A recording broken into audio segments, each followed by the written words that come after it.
Isso mesmo, é a promessa que o Senhor fez, que está registrada, né, em Doutrina e Convênio, seção 98.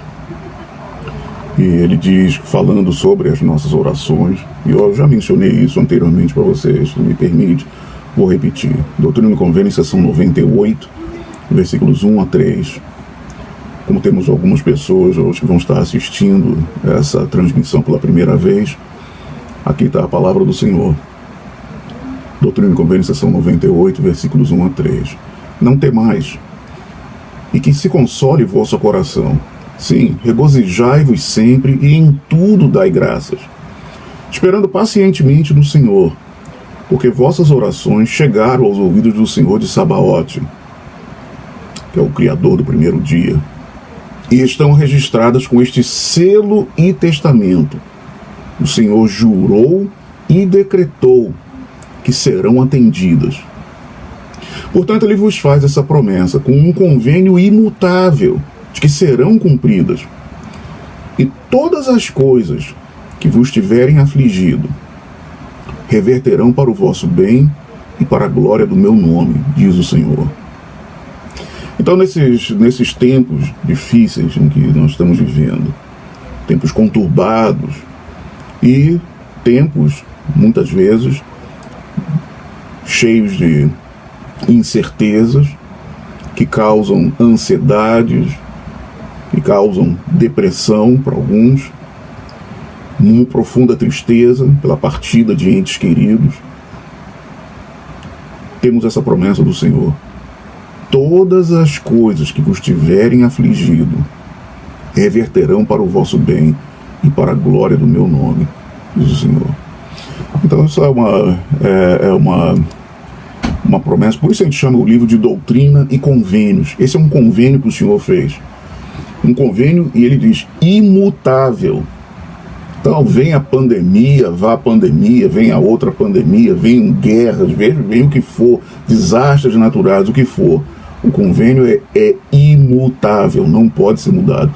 Todas as coisas que nos afligirem se reverterão para o nosso bem e para a glória de Deus. Muito bem. Eu gostaria de compartilhar com vocês agora algo que eu escrevi essa semana. Alguns de vocês viram uma postagem minha em que eu tinha sido convidado para fazer um devocional com a organização das moças do distrito de Kuala Lumpur, na Malásia. Na segunda-feira eu acordei de madrugada, como é de costume, e tive uma impressão muito forte de escrever algo em especial para aquelas moças, face às perguntas que elas já tinham me enviado com antecedência para o programa. Tinha algumas perguntas que estavam lá falando, lógico, sobre questões relacionadas aos nossos irmãos, irmãs e amigos e parentes, às vezes, que se identificam como sendo LGBTQ e seja lá mais o que for. E escrevi esse parágrafo baseado em algumas escrituras. Escrituras essas que alguns de vocês já até viram uma delas, ou 3 passagens delas que eu usei num vídeo recente meu, sobre selamentos, aquele formalizando relacionamentos através da autoridade do sacerdócio,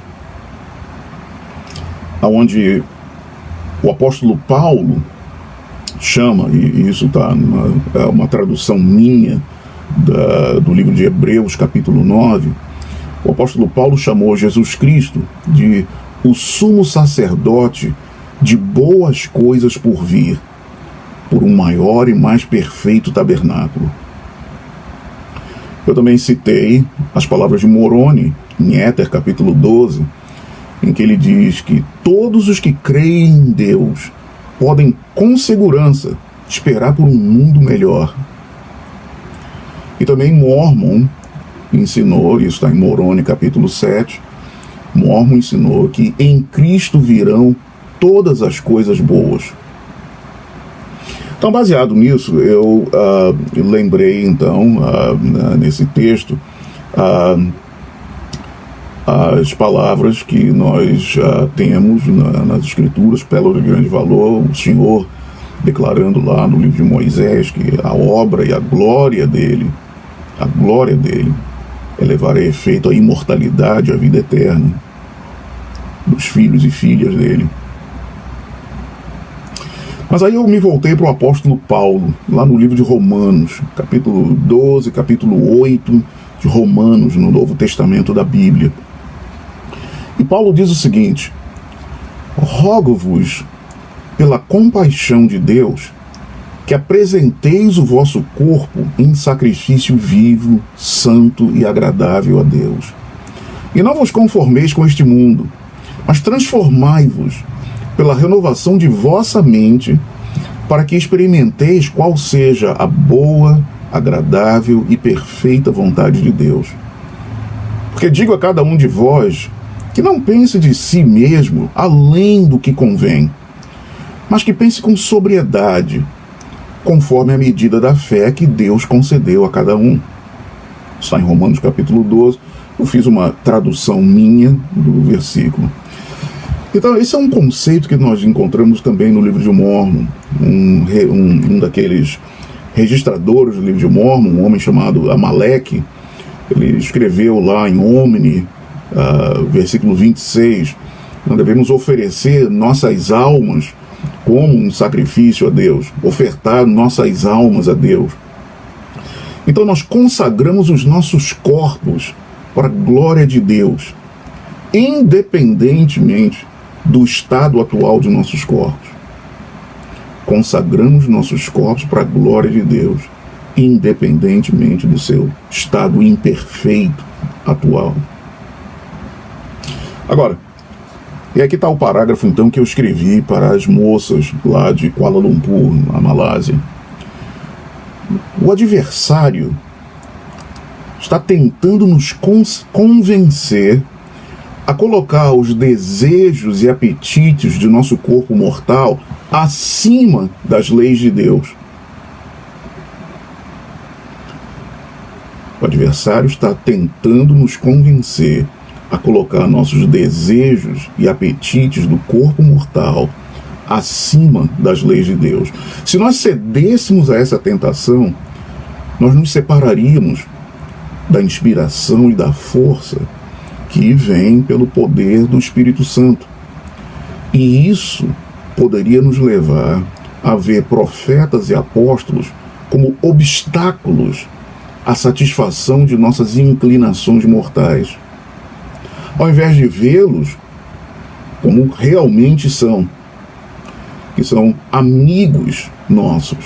Profetas e apóstolos são amigos nossos, chamados por Deus para nos guiar no processo de refinamento dos nossos corpos para a futura glorificação de nossas almas.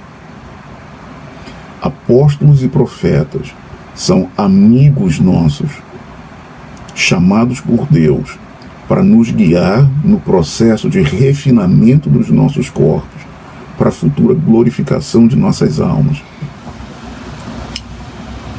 O adversário está usando o raciocínio distorcido para nos convencer a colocar os desejos, apetites e paixões que são naturais do nosso corpo mortal acima das leis de Deus. No entanto, as leis de Deus nos dizem que existem certos desejos e apetites que precisam ser mantidos dentro de certos limites, enfatizados em mandamentos como a palavra de sabedoria, a lei da castidade, e todos os padrões da igreja, padrões de vestuário e aparência associados a esses mandamentos. Os padrões não são mandamentos, mas eles nos ajudam a guardar os mandamentos de maneira mais eficaz. É daí que vem os padrões de vestuário, de aparência, de namoro. Eles nos ajudam a guardar os mandamentos como a palavra de sabedoria, a castidade, o dia do Senhor, o dízimo e outros. Consultem o manual geral frequentemente, repetidas vezes. Quando tiverem perguntas sobre questões, sobre normas da igreja ou pronunciamentos que vocês veem de pessoas falando que a igreja diz isso, que a igreja ensina aquilo, consultem o manual geral. Consulta o manual geral frequentemente. Não confie naquilo que você ou alguma outra pessoa lembra ter lido no manual. Como eu costumo dizer, as palavras importam. E o problema que vemos às vezes, especialmente nas mídias sociais, são pessoas que estão parafraseando o que está no manual. Então, quando eles parafraseiam, volta e meia, porque eles estão resumindo o que está no manual, eles pulam uma palavra ou pulam parte de uma frase, e a declaração pode ficar ligeiramente truncada, o que dá margem a interpretações errôneas. E são essas interpretações errôneas que levam as pessoas a dizer: a igreja não se importa, os líderes da igreja não são sensíveis, não têm noção. Não é nada disso. Se a gente lê o que foi declarado oficialmente, vamos ver que não é nada disso. Então, consulte o manual frequentemente.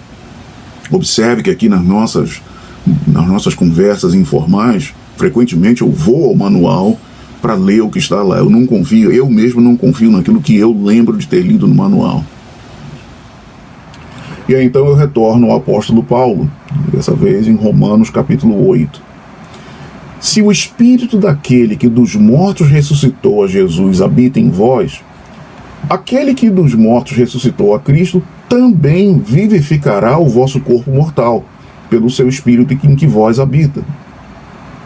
De maneira que somos devedores, não a carne, para viver segundo a carne. Porque se viver de segundo a carne, morrereis. Mas se pelo Espírito mortificardes as obras do corpo, vivereis. O mesmo Espírito testifica com o nosso Espírito que somos filhos de Deus. E se nós, como filhos, somos logo herdeiros, também herdeiros de Deus e co-herdeiros com Cristo, se porventura com Ele padecemos, para que também com Ele sejamos glorificados.